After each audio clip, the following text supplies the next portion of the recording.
Hey, it's Rob here. Got another collection of reviews for you. 5 of my 2-minute movie reviews, all for movies from this year. I've been uploading them to shorts and reels, but there's a lot of people who just aren't into short form content, so I've been putting them together in videos like this. This video contains reviews 31 through 35, and from here on my process is pretty set in stone. Watch the movie, write the review, record it, edit it on the PC, and upload it. The reviews ahead are for The Running Man 2025, Now You See Me, Now You Don't, K-Pop Demon Hunters, Wake Up Dead Man, and Zootopia 2. A nice mix here, a remake, a thriller, a mystery, and 2 huge animated films. Let's not waste any more time. Let's jump in with... Yeah, there was a man and he did a lot of running. What more do you want? The Running Man 2025 is the new film from Edgar Wright, kind of a remake of the 1987 film, though this new Running Man is a much more direct adaptation of the book by Stephen King. It's an action film set in a dystopian alternate timeline. Contestants compete on a game show called The Running Man, where they are hunted by professional killers, and every day they survive, they earn more prize money for their family. Glenn Powell plays Ben Richards, our main character, and goddamn, this dude is a star. Like, he's already famous, but Glenn Powell could be the next Tom Cruise or something. So much charisma on screen and just effortlessly likable too. Josh Brolin is fantastic as the slimy TV executive, Coleman Domingo is electric as the host of The Running Man, and Michael Cera reuniting with Edgar Wright playing a weirdo for the ages. Loving the sense of humor as well. Wright's last film, Last Night in Soho, was uncharacteristically humorless, but I'm happy to say that the humor's back for The Running Man. A lot of great laughs to be had. And the action, for the most part, all the action scenes were great. They're directed so snappily and so much fun to watch, just oozing with that classic Edgar Wright style. I'm a huge Edgar Wright fan and I love 80s cheese like the 87 Running Man. This is probably my most anticipated film of the year, which is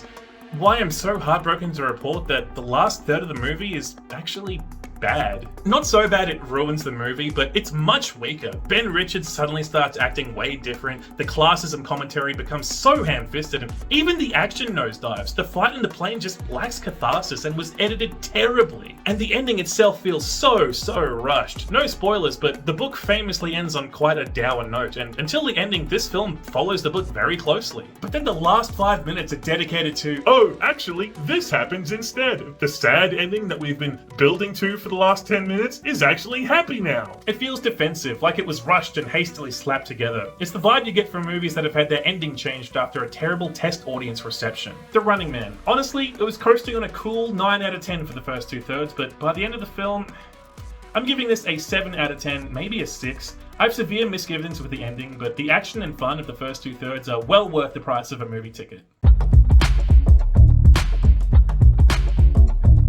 Missed opportunity here, guys. You could have called it Now You 3 Me. Now You See Me, Now You Don't is the 3rd film in the Now You See Me franchise, directed by Ruben Fleischer, the man behind the Zombieland films, among others. And I'll be real, this is the best Now You See Me film, though.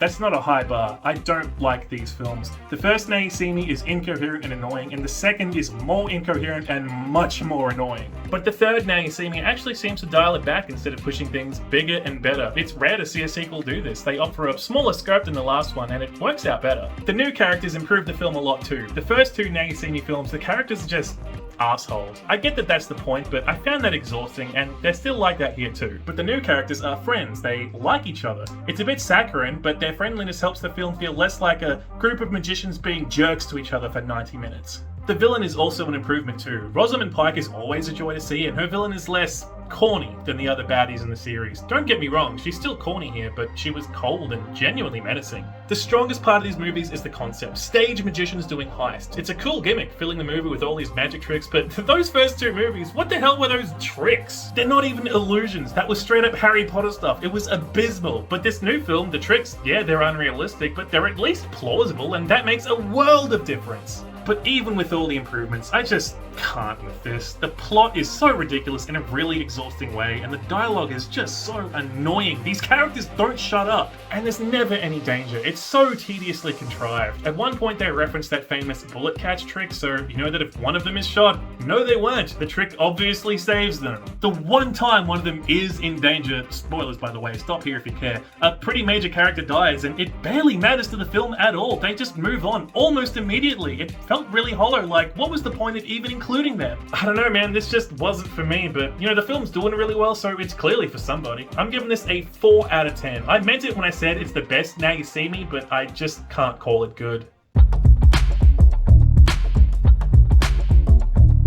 Dude, Taylor Swift needs to step it up. If she was slaying demons in the Eras tour, I would have bought a ticket. K-pop Demon Hunters is undoubtedly one of the biggest films of the year, and you get what's on the label. You get K-pop and you get Demon Hunters. What more do you want? I'm late to the party here, playing catch-up for a Best of 2025 video and felt almost obligated to check out K-pop Demon Hunters. I mean, look at me. I'm a white, out-of-shape Australian guy. I'm not exactly frothing at the mouth for BTS tickets. So when I say that the movie is good, that's gotta mean something, right? And the film's biggest draw card is its songs. They're great. I mean, for crying out loud, when's the last time any movie, let alone a Netflix movie, got its songs to hit #1 on the charts? Huntrix's songs are so slick and catchy. Golden, Takedown, What It Sounds Like, though for my money, I reckon the first track in the film, How It's Done, was the strongest. And the villain songs are great too, Soda Pop of course, but I love the edgy theatricality of Your Idol. I also love the animation. It's so expressive and stylized throughout. The action scenes are so energetic and colourful, but they're never confusing or muddled. The film clearly takes inspiration from anime, but with a distinctly Korean twist. And the characters, the Huntrix girls are great. They're so likeable and they play off each other so well. They feel like genuine friends, which is a rare thing to nail these days. They reminded me a lot of Azula's gang from Avatar: The Last Airbender, and that's definitely a good thing. I liked the friendship dynamic a lot. I just wish I could say the same about the romance. And look, I get it. It's ostensibly a movie for kids, but Rumi and Jinu have hardly any chemistry at all. They're doing the whole enemies to lovers thing, but the switch from enemies to lovers is way too sudden. And speaking of Jinu, the villains suck. The Saja boys are fun musically, but they have zero character. Even Jinu, he's just so bland. And the big boss, Gui Ma, he's barely a factor, just a boring evil cloud who gets vanquished the first time he tries to fight the girls. There was a lot of potential for him too. His whole thing, using people's insecurities to control them. Why did that only come up at the end? It would have fit perfectly with the film's themes of self-acceptance and friendship. Look, even though K-pop Demon Hunters is clearly not meant for a guy like me, I still had a great time with it. Feeling an 8 out of 10 on this one, a very strong contender for Animated Film of the Year with a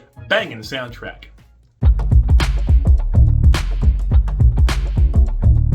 Hey look, no spoilers or anything, but damn, I wasn't expecting the title to be so literal. Wake Up Dead Man is a new Knives Out film from Rian Johnson. Daniel Craig is back as Benoit Blanc, the Kentucky super sleuth, somewhere between Columbo and Inspector Clouseau. I absolutely adore the first Knives Out film, but after the disappointing Glass Onion, the second film, I was worried. So I'm very happy to report that Wake Up Dead Man isn't just great, it might be the best so far. The mystery is incredible. It's a unique take on the locked room mystery with so many fun twists and turns. It had me genuinely puzzled, constantly changing my mind on who I thought the culprit was. And then it sticks the landing. The resolution of the mystery was super satisfying. The twists, the turns, the reveals all came together so nicely and they never felt cheap or silly. Daniel Craig is great once again as Benoit Blanc, but the whole cast is in top form, especially Josh O'Connor who plays the lead, Reverend Judd. The guy is blisteringly good, bringing so much weight and emotion to the role, totally embodying the character. Same with Josh Brolin as Monsignor Wicks, the victim. He's so magnetic and wickedly funny. Then you got Glenn Close, Jeremy Renner, Andrew Scott, every actor firing on all cylinders. Like the other Knives Out films, Wake Up Dead Man is also very funny, though it's the least funny in the series so far, but that's not a bad thing. It's a darker, more gothic kind of story, so it's not that it's less funny, it's more that it's showing tasteful restraint. Because when it wants to be funny, it's hilarious. There's some excellent character moments, some good cutaways, even some slapstick, and none of it felt like a distraction or an interruption.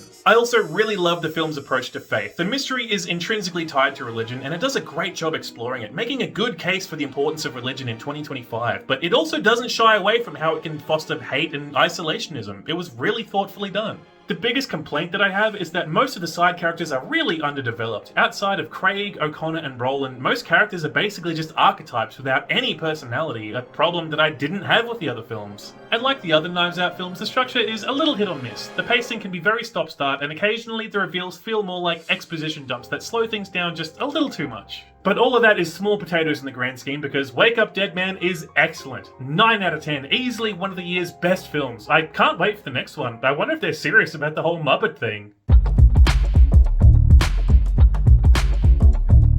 Man, I am never gonna beat the furry allegations at this rate. Zootopia 2 is the new animated film from Disney, and damn, we waited a long time for this too, 9 years, and you know what? It was worth the wait. It's Disney, so you know the animation is top notch. It looks great, everything is so colourful and energetic, but my favourite part is how the characters are animated. The animators clearly had so much fun matching the characters to their animal counterparts. The characters are great too. Nick and Judy are back, and the film deepens them as characters, expands on their relationship, and they honestly nailed that, helped along by Jason Bateman and Jennifer Goodwin's excellent voice work. But it's so funny, Disney really go out of their way to reinforce that Nick and Judy aren't in love. Like, come on Disney, just let them kiss. The bad guys did it, you can do it too. And the new characters are really fun. Gary the Snake, Nibbles the Beaver, Poor Bert.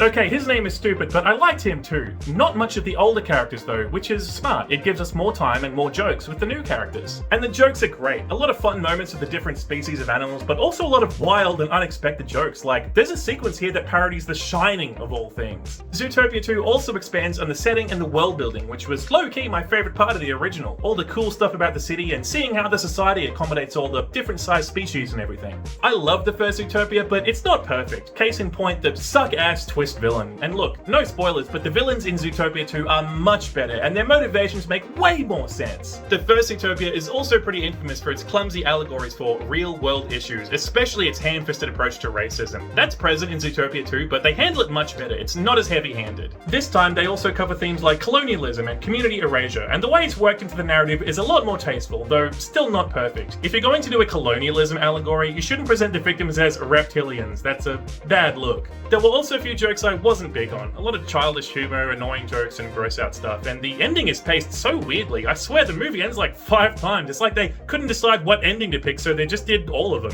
I don't know man, maybe I'm secretly a closet furry, but I love this. 9 out of 10. It's funny, well animated, and a very strong contender for the year's best animated film.